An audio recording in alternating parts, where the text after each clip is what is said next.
বাংলাদেশের প্রাণ মুস্তাফিজুর রহমান কিন্তু পার্পল ক্যাপের রেসে খুব ভালোভাবে টিকে আছেন। তিনি কিন্তু 14টি উইকেট নিয়ে সমান সংখ্যক আহ, এই রেসে দ্বিতীয় স্থানে রয়েছেন। জাসপ্রীত বুমরা 1 নম্বর স্থানে আছেন, তিনি পেয়েছেন 14 উইকেট 10 ম্যাচে। মুস্তাফিজুর রহমানও 14 উইকেট পেয়েছেন, তিনি ম্যাচ খেলেছেন অনলি 8টি। আর ইন্ডিয়ান বলার হর্ষাল প্যাটেল, তিনিও 14 উইকেট পেয়েছেন, তিনি রয়েছেন 3 নম্বর। এখানে শুধু পার্থক্য শুধু ইকোনমিক্সের। সমান উইকেট পাওয়ার পরেও মুস্তাফিজুর রহমান কিন্তু 2 নম্বরে রয়েছেন। জাসপ্রীত বুমরা, তার ইকোনমিক্স রেট ভালো, 6.+ তার ইকোনমিক্স, সেই কারণে তিনি রয়েছেন 1 নম্বরে।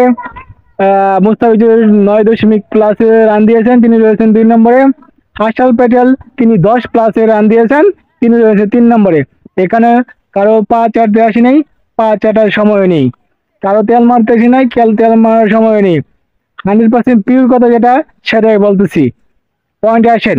মুস্তাফিজুর রহমান 14 উইকেট পাওয়ার পরে তিনি 2 নম্বরে রয়েছেন, কারণ তার ইকোনমিক্স রেটটা ছিল একটু হাই, অর্থাৎ 9+। তারপরে তিনি কিন্তু সমান উইকেট পাওয়ার পরে 2 নম্বর স্থানে রয়েছেন। এই সিজনটি বাংলাদেশের মুস্তাফিজুর রহমানের স্বপ্নের মতো সিজন পার করতেছে, কারণ তার যে বোলিং ভেরিয়েশন, যদি পুরো আইপিএল খেলতেন হয়তোবা তিনি পার্পল ক্যাপের মালিক হয়ে যেতে পারতেন। বাংলাদেশের দুর্ভাগ্য, বাংলাদেশ ক্রিকেট বোর্ডের এটা একটি ভুল সিদ্ধান্ত আমি বলবো। তারা যদি মুস্তাফিজুর রহমানকে ফুল আইপিএল খেলায় এনওসি দিত, তাহলে চেন্নাই কখনো মুস্তাফিজকে বাকি ম্যাচগুলো বসিয়ে রাখতো না সাইড বেঞ্চে, অবশ্যই সবটি ম্যাচ খেলাতো।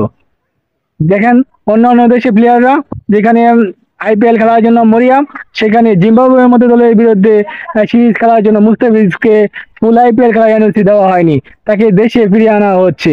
এটি অত্যন্ত ভুল সিদ্ধান্ত আমি বলবো বাংলাদেশের বিসিবির। ধোনির নেতৃত্বে, ধোনির সাজেশনে মুস্তাফিজুর রহমান এই সিজনটি স্বপ্নের মতো পার করতেছে।